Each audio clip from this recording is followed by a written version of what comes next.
Well, good morning, good afternoon, good evening. Thank you so much for tuning in to the Awaken to Purpose podcast. I'm your host, Dr. Vernell. I have a very special, incredible guest today. Candice Jackson Long is a pre-launch business strategist who specializes in helping purpose-driven, aspiring entrepreneurs move from business idea to business launch.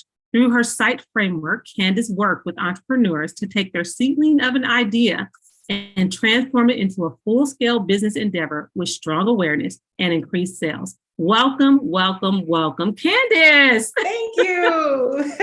So excited to have you here. You know, yesterday when I was recording, I had someone on the platform from, it was another program I was in. It's called P2P, and then Command the Stage. And then I'm so honored to have you here today from the Inner Circle I3, Dr. Daniels program. Yes. I am so glad to be here. Thank you for having me. Haven't seen you since I3, so it's good to reconnect.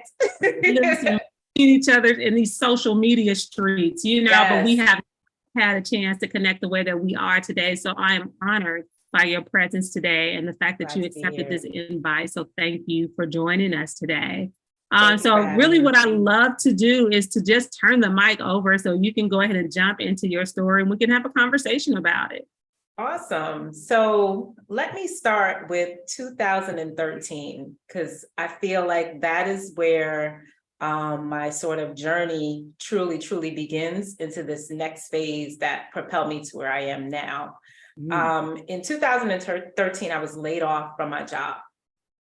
And at the time I was a single mom, and where I live, most of my family lived out of in another city, about an hour and a half away. So my whole life, my son's life is where we live, and not making it meant that we would have to uproot. I would have to uproot my son's whole life. And I wasn't sure what was going to happen. A couple months before that, though, I made the decision to really put God at the center of my life. I was like, all right, God, I'm going to really trust you. And I think it's so crazy because when you make decisions like that, soon after you get tested. And I think we miss that. we make these big promises. I'm going to stick to this diet. I'm going to save this money. And then always something happens to come along to test your resolve. So I lost my job and I did not know what to do. I left there crying in tears, and I called my dad, told him what happened. And the first thing he told me to do was, he said, Candice, take a break. He said, did they give you a package? I said, yeah. He said, you're going to get unemployment because you got laid off. He said, don't worry about it. He said, take a month off and take a break. And Vernell, he gave me advice I didn't know I even needed. He gave me the permission I didn't even know I needed. I didn't know I could take a break, and much less take a break when I done lost my job, because, automatic responses, all right, update the resume and hit the ground running and try to land something as quickly as possible. Right. But I took his advice. I took the 30 days and I basically came up with a plan. So if you will, I bought Rick Warren's Purpose Driven Life. I love that book. That book, I will tell you, that book and Pastor Darius Daniels got me through the layoff. In addition to my now husband. And I'll introduce that part of the story in a little bit. But each day in Purpose-Driven Life, you have to do like a daily devotional, and then it comes with like the journal prompts. So I put myself kind of like on a schedule where I had a good amount of time during the day to be productive, but also to allow myself to break down, because it was a lot of days I just broke down crying because I just really didn't know what to do. So through that, working that book, when I tell you, Vernell, I did not miss a bill. We did not miss anything between my package and unemployment, and my husband, who's now was my boyfriend at the time. We were early dating, so he had no obligation to like help me. You know what I mean? I do. And I told him, I said, you don't have to stay. So he pretty much stayed and helped me through that. And through those months, so much happened. God used that whole period in my life because it allowed me to get stronger in my faith. Mm. Purpose-driven life and Pastor Darius Daniels, they're teachers. So I had like principles that I can put into action each day, right? So it wasn't just pray and then everything will be okay.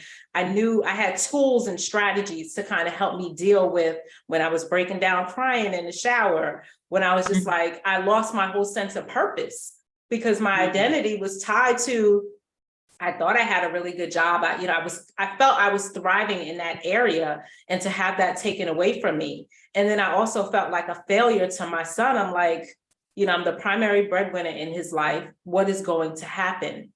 And I was literally forced to my knees.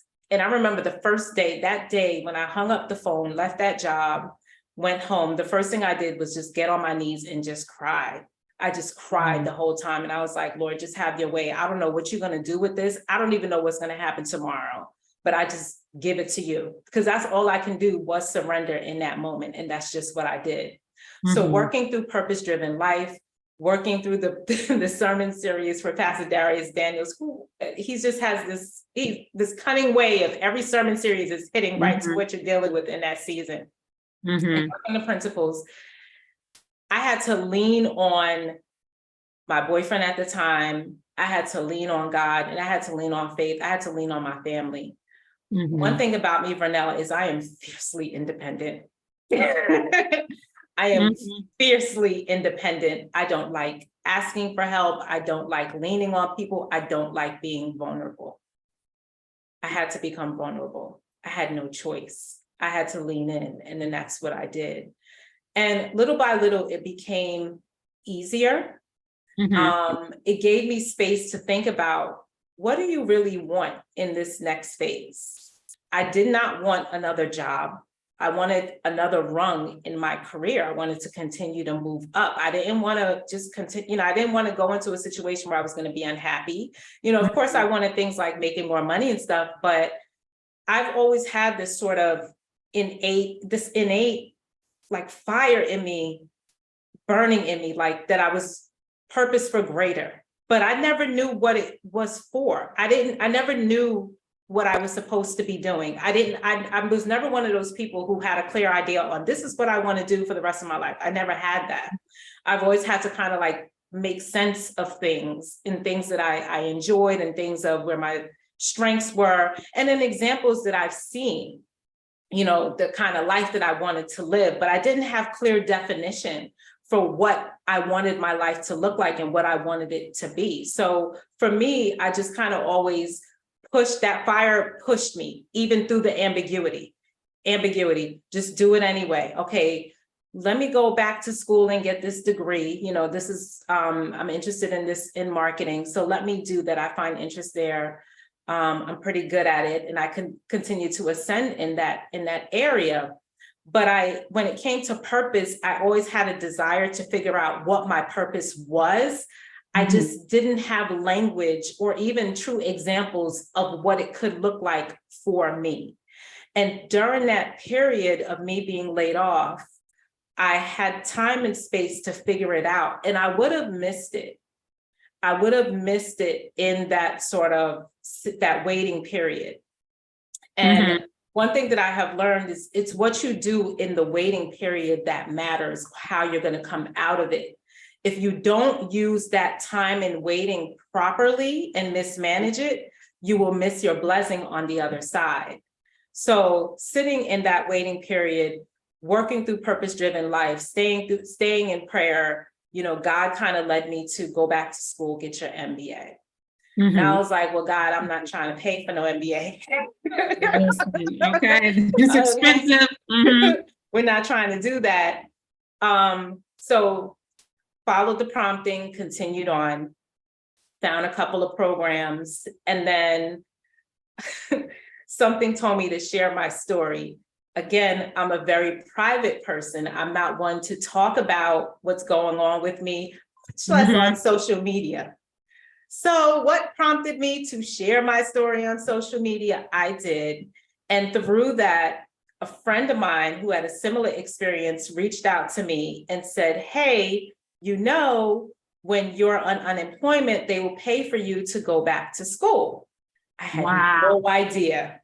I didn't know that either. No idea.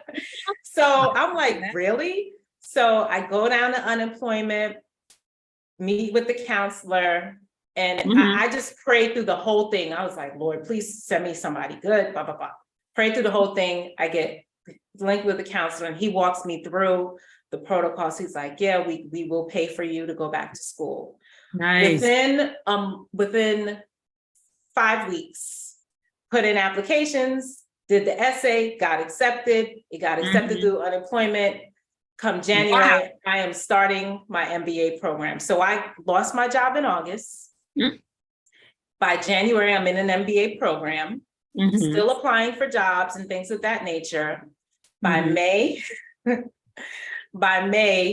landed a new job, better job, higher in the career rung, higher up the career ladder, doubled my income, and they offered tuition reimbursement. So my MBA was paid for. Listen. That was so good. A couple of things that I was thinking as you were speaking, two things. One is what's called a divine disruption. And Tony Evans talks about that in his book called Detours, and how we all have these detours in life, and some of them are divine and some of them are not.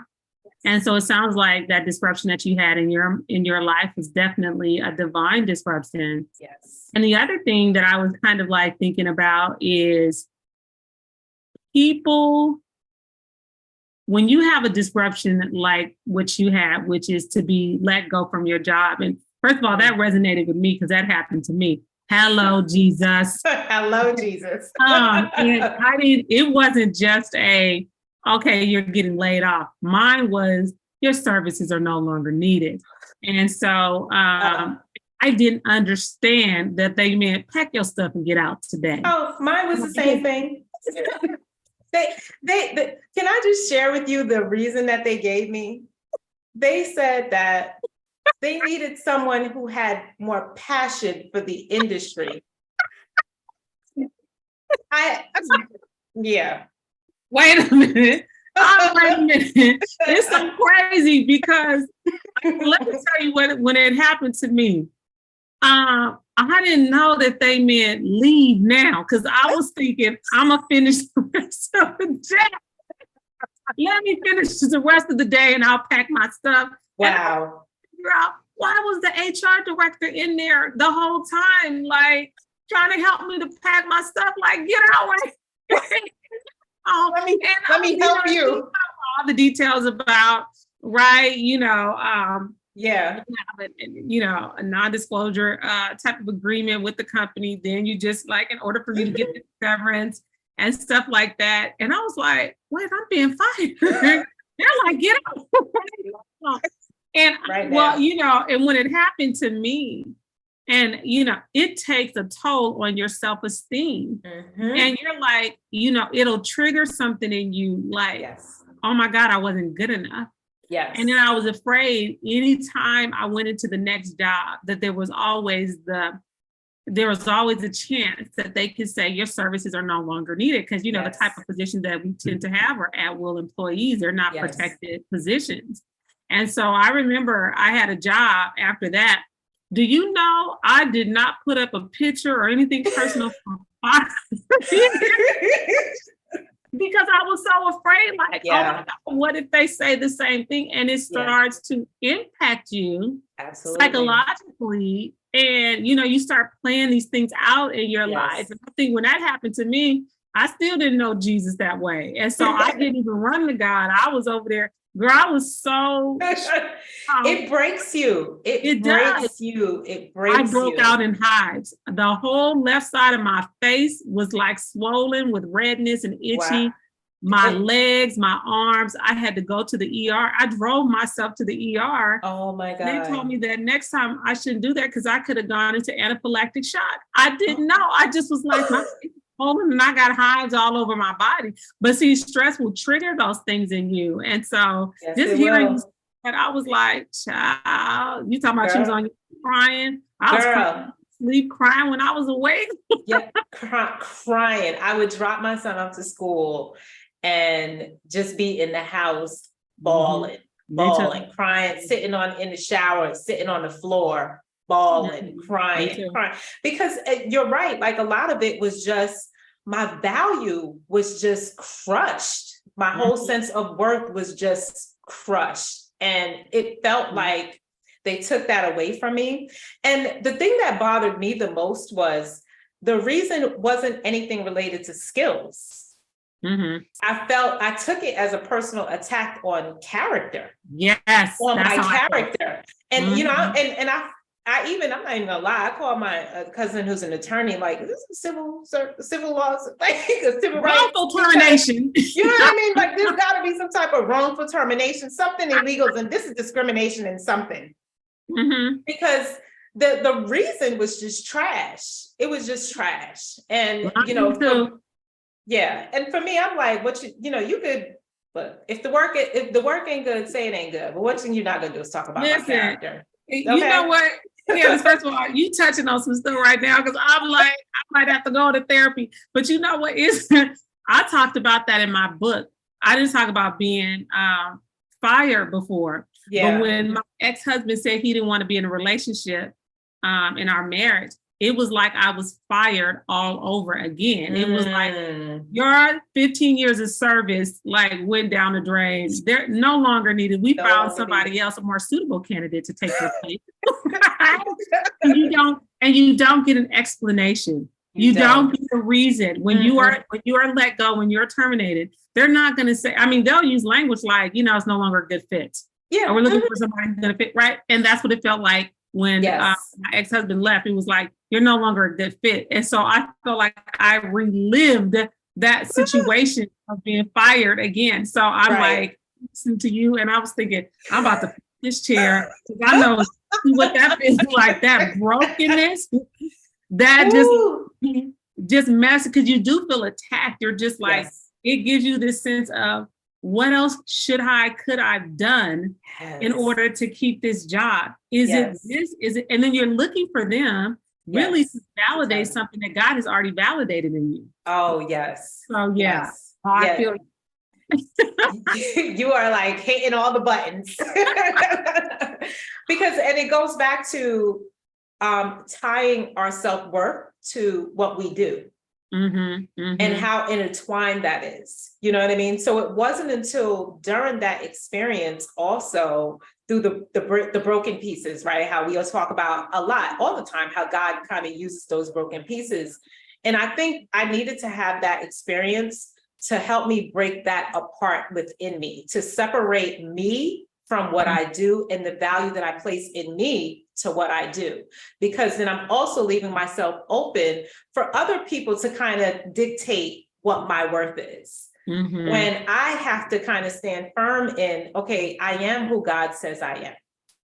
I am the head, not the tail. I am of value. And it has nothing to do with what I do. I am of value because I am God's child. I'm here. I automatically have value. Everything I do just adds on to that value. And it's not up to anyone else to dictate, to add or subtract from my value. And it was a lesson I had to learn. When I went into the next job, I think it struck with me because, to your point, I had a lot of imposter syndrome. Like, my value was tied up. And even when I got the job, I was like, oh my God, like, I couldn't believe I got the job. Double the salary. Double the salary. Got promoted to a higher level type of position. Exactly. And did you ever feel like, oh God, they're going to say the same thing to me, or they're going to find something out? Oh my God. I had fear. I had a lot of fear. I was like, these people are going to find out I'm a fraud. Just because I did well in the interview, I'm not going to be able to do this job. When I get in there, it's going to be way above my skill set. I'm not going to be able to do. Are they going to find? I would be terrified. I'd Mhm. be in meetings with senior leadership, and I would try to say as little as possible so that they wouldn't Okay, find out. pause, pause. Okay, because if you're not telling my story, I'm just like because it's almost like it's like you're shrinking yourself so that you're not seen, so that Yep. it doesn't put a spotlight on you. Yep.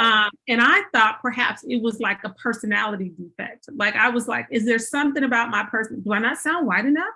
Like, Yeah. and I found myself kind of like changing my voice, like Making all types of alterations. I made sure that I would wear these, like, I wouldn't have any gold earrings on. I would just wear little pearl earrings. When I was like, and I know I have a very distinct laugh, so I was trying not to laugh. I was like, oh my God. And I would start to shrink, like, I would get in these meetings. I'm not even gonna lie. I don't even know why we're talking about this, but girl, I would start racing and I would start sweating under my armpits. Talk to me, like, I better say something, profound. And like, I felt myself shrinking. Yep. Even though like the compensation was there, even though the title was there, everything was I still there. Didn't feel deserving to be there. Yep, you're exactly right. And this is why you have to have good people around you. And I would say that through my journey, I have been really blessed to have good people around me.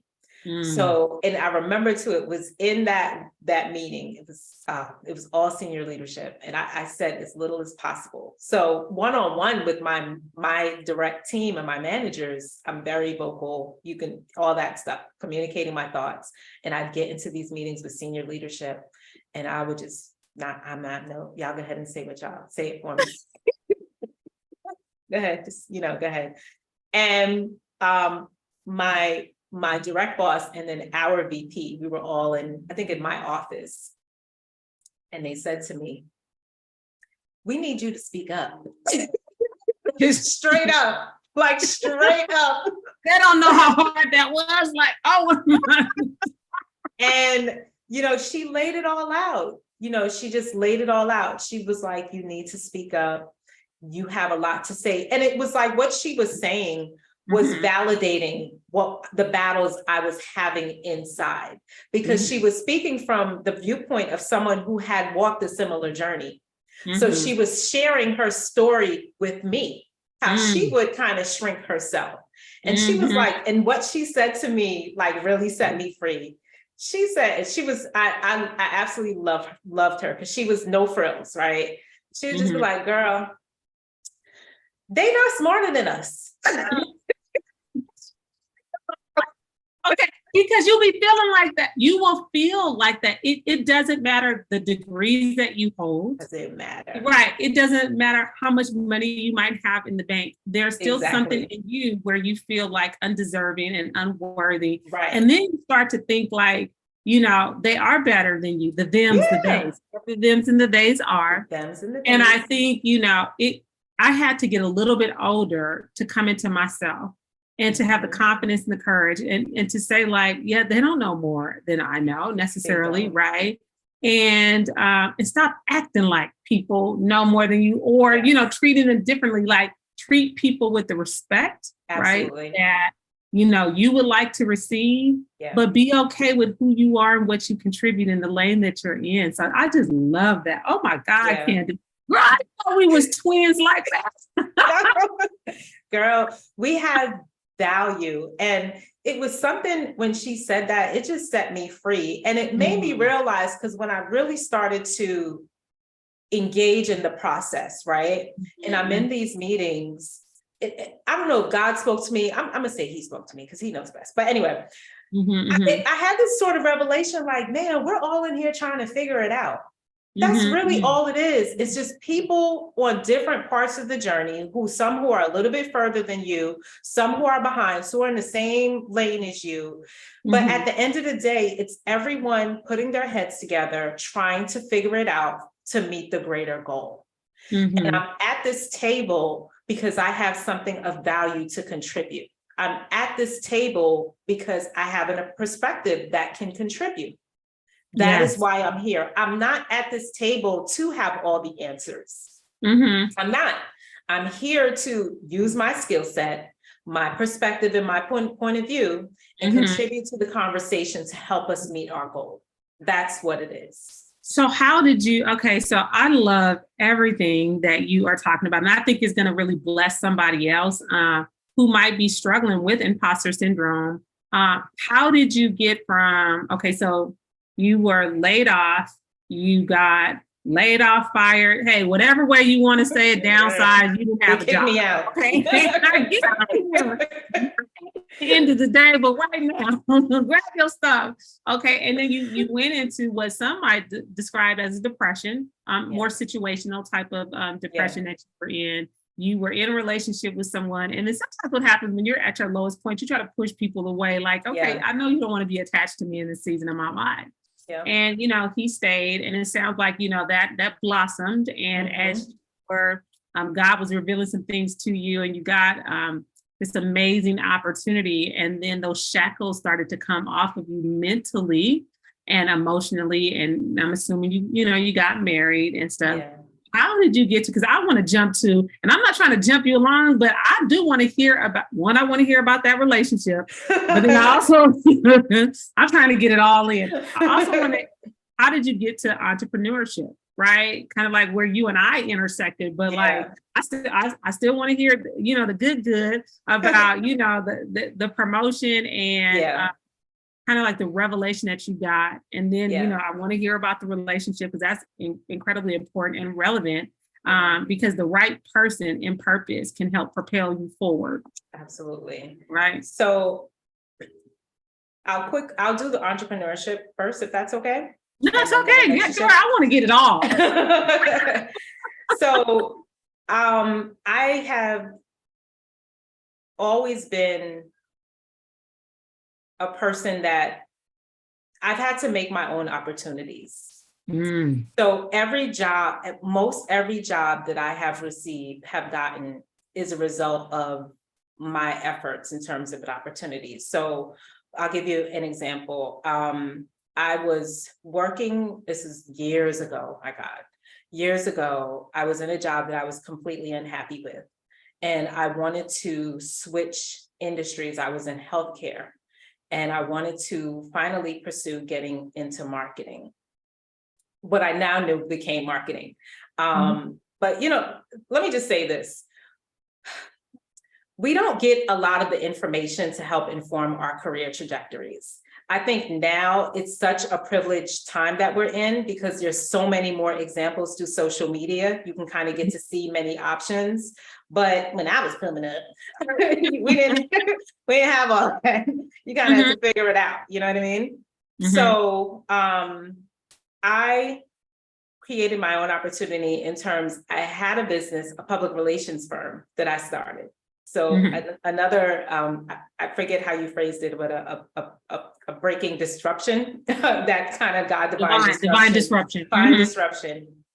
So I could not get a job in the field because I didn't have any experience. Had the degree, no experience. Well, how do you expect me to get it? It's like that, you need ID, but you need ID to get ID. Like, what do you want me to do? You know what I mean? So I was like, you know what? I'm just going to do it myself. So I did it myself. I actually went to an organization that they help people who want to start businesses, but you get to speak to like retired CEOs and stuff like that to get advice. So they basically told me that basically the long and short of it, they were like, you probably shouldn't start your own company. You have no experience, no contacts, no know-how. Go back to being a secretary. So that was the long and short of that advice. And on the way home from that meeting, I drove in the car crying. Again, turned the radio off, crying the whole way home. God spoke to me, started anyway. So I did it anyway. I was obedient. And they were right. You know what I mean? I mean, there's truth and then there's fact. No, there's fact and then there's truth. You know what I mean? Okay. There was facts. I had no contacts, I had no experience, but the truth of the matter is something different. So I started it anyway. And through that company, I worked with a guy who launched a TV show. And he got funding. I was a key component to helping him launch that. Basically, all of these things were ideas that people had on paper, but they didn't have the means and the know-how to like really bring it to full life, to make it real. So working with him, we took his concept for a TV show and brought that to life, launched it, and got it on cable TV. Wow. Through my PR company, the community, a local journalist, he wanted to do a African-American festival. Never had that. So got a group of volunteers together. I joined as one because I was committed to the cause, got on the board, launched the festival. So from the first year, I think we had about maybe like 500,000 people show. I managed all the marketing and the PR efforts. Year two, we doubled to 15,000 people, tripled to 15,000 people come. And then year three, over 30,000 people to come to the festival. So through that work, that gained me visibility. And I was offered an opportunity to basically start a tourism initiative in the city. And that opportunity came for me. Again, so that job opportunity was a result of me starting my business. And that is what got me from PR into marketing. Okay. So you said secretary, they were like, exactly. You don't have the contacts. You don't have anything. But you know, one thing, you trust your gut. And the thing about me is I'm also a learner. So, you know, I constantly learn. I'm always webinar, whatever information I can learn, you know what I mean? And I know how to get under people to learn from them as well. And that's what I did to help me navigate and do the things that I did.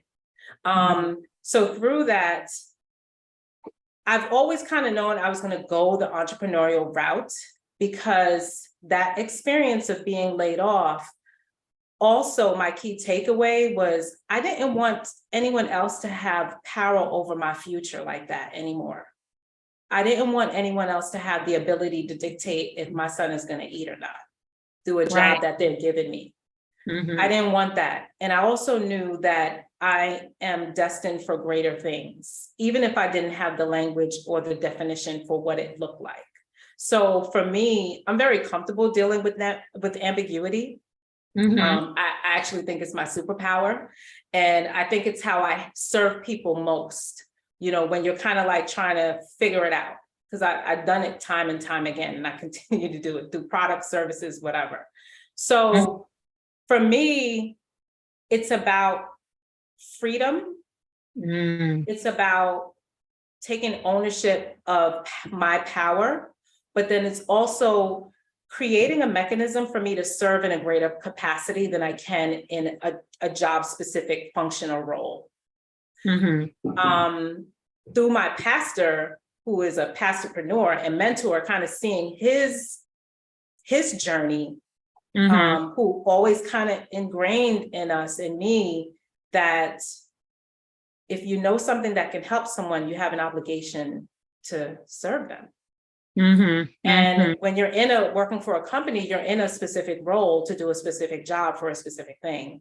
For entrepreneurship, I get to determine how I use my gifts to serve in the way that I feel God is calling me to, without limitations. Right. So that's why I'm on the path to like entrepreneurship. So, and now through examples, I have examples of what that looked like. I didn't have that before. So what got me here is then that led me to investing in coaching programs, you know, working with coaches, signing up for different training programs, things of that nature, so that I can get the skill set, so that I can have the acumen and the knowledge, expertise, and skills and tools to serve people well. So did you, because I know before we started recording and you had talked about, you know, kind of sitting down with a therapist and really talking about this idea of imposter syndrome, did that happen after you were terminated, before you launched into entrepreneurship? Like, where did that come into play for you to get to a point of like, I know who I am and I know whose I am. So as I continue on this entrepreneurial journey, I launched my business earlier this year. Is when I made the decision to formalize it. I always did freelance consulting, but to really take the leap and formalize my business. So through that, it untapped other things in me that I didn't realize were not resolved in me. And through the entrepreneurship, it really brought forth my imposter syndrome in another way. So when you're working with clients, I feel like I have a responsibility to serve this person well, right? Like they're giving you their hard-earned money, right? So I'm a big proponent. I want to add value. I want to help you meet your goal, but more so I want to add value. If you're coming to me, you're trusting me, I have a responsibility to you. And for me, I would get like terrified, like, oh my God, somebody wants to work with me. And I said, I gotta deal with this. So I started working with a coach. And I actually went to her for kind of helping me with how do so I'm a marketer. So essentially I was like, I need a me for me. Because it was very difficult for me to understand how to market myself. Everyone else, you can come to me and I can already see your vision right away. I already know what I'm going to do. I already know I'm a marketer. I already know. When it came to me, it was very, very, I could not see me. And another one of our I3 cohort fellows, Cleavon, he said, it's hard to see the picture when you're in the frame. And I needed someone to help me see me, because I had a lot of trouble to that value piece, believing my own height. You know what I mean? So one coaching program I was in, she had us do an exercise where we had to kind of like write our body of work, which was our receipts. And I did that. And I was like, man, I didn't even know I did all of this. I didn't know. I never took the time to take a look back at all of my accomplishments. I never did. I was just always forward looking. So I didn't know that. So working with the coach that I have now, we started doing that work and helping me to see me. She helped me to see that so much of my value was intertwined in what I do. I mean, completely intertwined. And what she made me realize was, part of it, to serve people well, I had to lean in more with heart and not head. I'm very like, okay, but it's heart too. You know what I mean? Yeah. So through that, I realized that she helped me tap into, man, there's a piece of me that still undervalues myself. And so to fill that value, I felt I had to compensate in ways through like, get another skill, get another education, make it difficult for people to discredit me because I had all this credibility through all of these credentials. Jesus, I'm telling you, there are things in life that will beat you up to the point where it's like you don't even recognize who God has called and created you to be. Exactly. And it's so sad because I think it's happening to far too many of us in the body of Christ, where it just feels like we've been torn down. And, I remember when Pastor Darius had said, we treat the devil like he's telling the truth and God like he's a liar. And so you can know the word of God and you may not believe certain things for yourself. You can believe it for other people, but when it comes to you, like, is that who he said, I'm the apple of his eye, I'm his workmanship. Am I? Because I don't look like it. I don't feel like it. And things of that nature. So it's just, oh my God, I feel like we're going to have to do a part 2. Candice, I'm just, we might have to do a part 2 because we are running over time. Oh boy. Still ain't heard about your relationship. Oh, and that's a whole. no, listen, because and I don't want you to get started, and I don't want to have to cut it off and stuff, because I feel like there's so much that's there, and it feels like, just based on what you described, that you are still evolving. Oh yeah, the woman who God has called and created you to be. And there's so many layers to your onion that is being peeled and pulled back. I mean, for you to just say, like, you just you launched your business this year. And I remember we were on a call one day and I was thinking like, oh yeah, she's fabulous. But then I didn't hear you sound fabulous. Like, I didn't hear you kind of like describe yourself that way. It was like, I saw a lot of doubt, and I was like, that's okay. Because, sometimes it takes us a minute to kind of like get there. Yeah. And I just, I see so much of the growth, even in, from then to now. And I just love that. And I think it's going to be even more to come. And so y'all not going to be able to touch Candice after a while. I'm like, y'all better jump on this while it is still new. I'm going to just kind of close us out a little bit here. And I'm not lying when I say we got to do a part 2, because I need to know. I need to hear all of it. I'll take you through it. Again, I believe that it's going to help bless someone else. It's going to help to uplift someone else who might be going through what you've already gone through, and that they can see that there's healing on the other side. All right. So you already talked a little bit about, kind of like who you serve, or I introduced you in that way. If people want to connect with you on any level, like, where can they find you? You can find me on my website, CandiceJacksonLong.com, and all the social medias, Instagram, Facebook, Twitter. No, I'm not on Twitter, but LinkedIn. Well, nobody really wants to be on Twitter right now with Elon Musk taking over. I don't anyway. No, I will make sure that I put all of that in the show notes. And so if you guys are interested in collaborating, working with Candice, I will be sure to put all of her information. And trust me when I say I am going to have her back on the show, because we have not even scratched the surface. And I can't wait when you come back. It's going to be a different version of you who comes back to this podcast. And I'm so honored and thankful and grateful that you even accepted the invitation.